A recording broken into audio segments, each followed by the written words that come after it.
Wow. So I have actually set up a little podcasting setup and I am excited to play with this medium. I guess it's quite new because you've probably talked to me before in person. Um, but have you ever spent time with me like this in a special way? In a one to one, maybe? Not really. I guess it's 1 to 0. 1 to 0 way.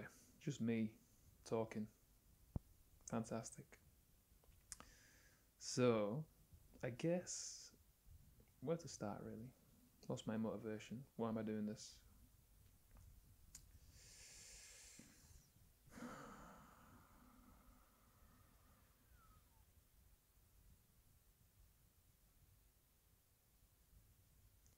Because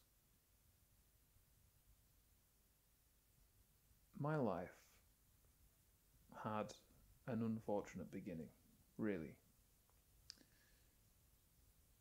There was no, I suppose, direct ill will by my parents, but they. Oh, sounds like a hurricane's just blown through. Not quite sure what that is. That seems to be gone again. Interesting. So there was no ill will from my parents. It's just that, for whatever reason, their effect on me was not necessarily complete. They made me happy, they gave me enough, they got me to where I am, but I had a lot of pain and I had a lot of suffering, and I was very, very, very anxious, and I was very agitated and desperate, and constantly had the feeling that I wasn't good enough and that I should be better. And because of those feelings of inadequacy, whenever I tried to do something, I would mess it up. I would be the cause of my own suffering. I'd feel bad that I wasn't good enough because I didn't achieve something. But then when I was trying to achieve something, I wouldn't achieve it because I felt bad. And I was trapped in this cycle of just undoing my own efforts. And I tried a lot of things. Tried a lot of things to fix it.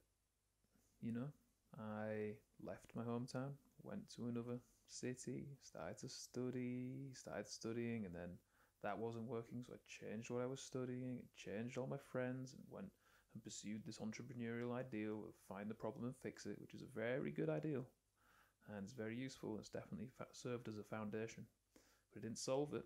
And then I got engaged, and then there were the religions, and then became a dancer, then I became a wrestler, and yeah, doing lots of stuff to try and scratch an itch that just keeps itching. And unfortunately, especially in the beginning phases of that, I hurt some people. People I cared about. Because I didn't think I was good enough. I hurt them in that process. And not very good. Wow. Definitely some weird noises going on right now. I don't know if this will be in the recording. So yes. So I I've searched a lot of places, and really the roots of all of this pain and suffering is coming from the mind. It's all coming from the mind. Because, yes, the outside world presents its own challenges and presents a certain fixed problem, but how you handle that problem is rooted in your mind. And if you're lucky enough to be born with a somewhat functional mind, then well done. congratulations. That mind will take you on a certain path until one day it doesn't work anymore. And I always feel like it's a blessing because I realized very early on the way my mind is not good. It's not functional. It wasn't doing what I needed it to do.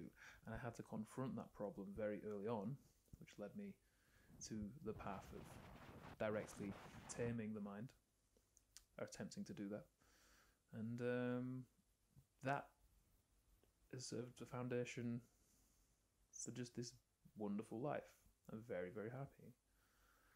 And there's ups and downs, and there's still things that happen that I don't want to happen, and I don't always get what I want. I'm not saying this is a solution to all things, but now it's like the ship of my being has a rudder.